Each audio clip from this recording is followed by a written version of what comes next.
Alrighty, so I didn't really have a plan for a video this week. I mean, we are really in the most bone-dry release month that I have been a part of in a while. Really release schedule. 2025 has offered us next to nothing, especially as of recently. Yes, the end of May is going to be eventful in the summer, but we're not there yet, so I have to talk about something. There's a couple of movies that I didn't get to review throughout the year for one reason or whatever, so I'm going to talk to you about them in rapid-fire style here today. So let's not waste any more time. You guys already know what this is about, and let's just get into it with the first movie.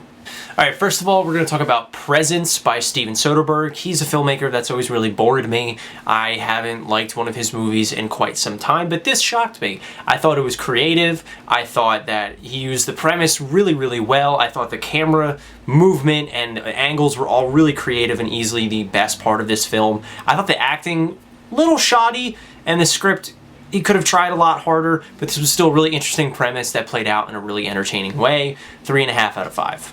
Looney Tunes movie, The Day the Earth Blew Up, was so much fun. I don't think it's the strongest outing of these, animated Looney Tunes stuff, but it was still a lot of fun. I liked it. Not too much to say here. 3 out of 5. Havoc was a movie I was kind of excited for. Gareth Edwards has done some really interesting stuff, especially with The Raid, and Tom Hardy normally isn't in the worst of the worst when it comes to action, so it seemed like a really good combination. Unfortunately, though, this movie didn't really live up to any of that. It was fine. I didn't hate it. I thought the gore was okay. I thought that there was a lot of really cool set pieces. I just think that Netflix and their weird budget stuff and the way they make all of their movies kind of look the same really hampered what could have been a fun time. I just kind of felt burnt out by the end. 2.5 out of 5. The Minecraft movie, it's not for me. Okay, I don't like Minecraft. I never did when I was a kid. It's not my thing. I never grew up with it, and this movie really made my skin crawl. I thought that it really was the bane of my existence in that moment. No, I really can't do it. 1 out of 5. I really don't understand making a movie out of this video game particularly. It seems like one of those things where it was a really hot IP a couple of years ago, and now that it's kind of run its course, they're like, okay, how can we pump more money out of this? Oh, let's make a feature film of it, just make it a Blumhouse horror film, and people will see it because of the name. And I guess that's what happened with Until Dawn. It was fine. I didn't hate it, but I also really didn't like it. I thought it was a bad movie, but I don't know. Yeah.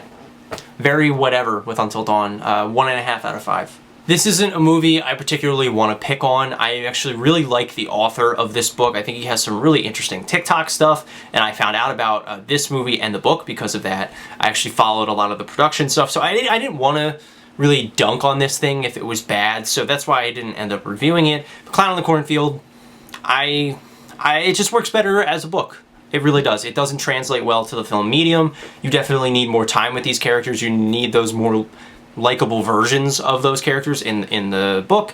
And this movie's budget was so shoestring that it really couldn't cobble together anything more than like a below average Disney Channel original film. So yeah, 1.5 out of 5. Flight Risk is one of the funniest things I've ever seen. I honestly hope that Mel Gibson and Mark Wahlberg just keep doing this. Just two of the shittiest people in Hollywood. Making some of the most hilariously bad cinema I've ever seen. I will probably be in the theater every single time for it. This was fantastic. 0.5 out of 5. Just wow. Just mwah.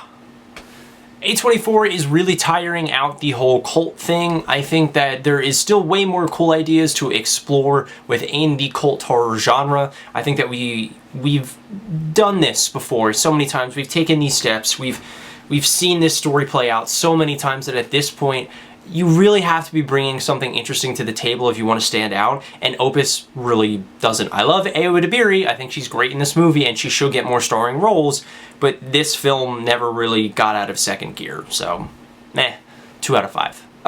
This is just kind of like if John Wick was a nerd. I don't really know why we needed that, but okay. 2 out of 5. This movie was fine. Really inoffensive. It's one of those true-to-life stories that, makes you want to learn a little bit more about these kinds of jobs and what kind of perils these people really go through. But other than that, it's not memorable at all. You see it, it completely leaves your head after you're done. So yeah, 2.5 out of 5. Not the worst thing ever, but definitely not anything remotely worth commenting on. I was really disappointed by Black Bag, not just because I am a Steven Soderbergh fan, because I'm not.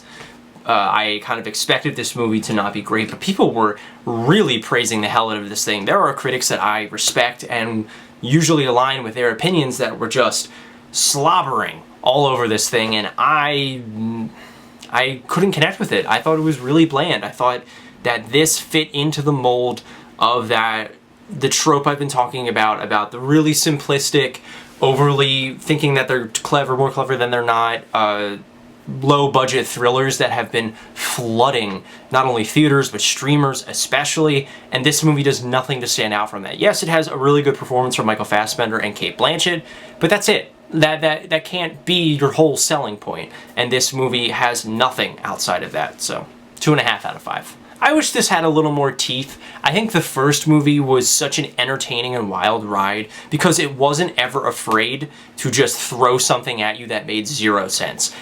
The first A Simple Favor went so far with the cheese, with the twists, with just how trashy that movie could really be, and it is a fantastic time. I will throw that movie on with friends any day of the week. It is, you will never laugh more in your life.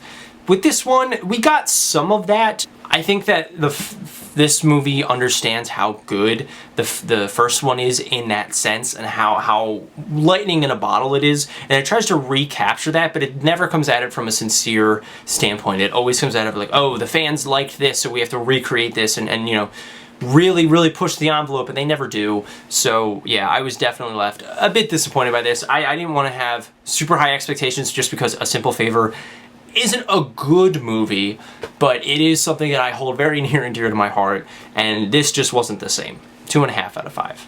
And then ending this with an actually positive note, I really loved One of Them Days. I thought that SZA and Keke Palmer had just the most chemistry. They were fantastic together. I thought they were so funny, so likable. I could watch their antics for hours. I thought this film really went in creative directions and really capturing that feeling of, you know, being on your, you know, being low on money and needing to do something drastically to change that situation, and what you're willing to go through in order to obtain that money. So I really, I don't know, I respected this movie a lot. I felt like it was really honest, and it knew how to have a good time without sugarcoating anything, without, you know, really delving into the seriousness of that.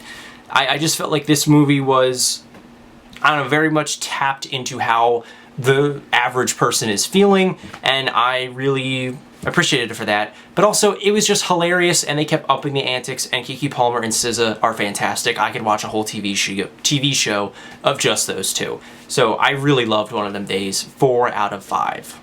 Alright, so that is the end of my quick thoughts on a couple of movies. I do apologize for kind of this cobbled together of these reviews. I really just wanted to get something out there because there has been nothing, and I am prepping some other videos, but they aren't quite ready yet, so I just had to do something here. Let me know what you thought of all these movies in the comments down below. Let me know if there's anything else that I missed that you want to hear me talk about, just anything, and I will see you with the next review. Thank you so much for watching.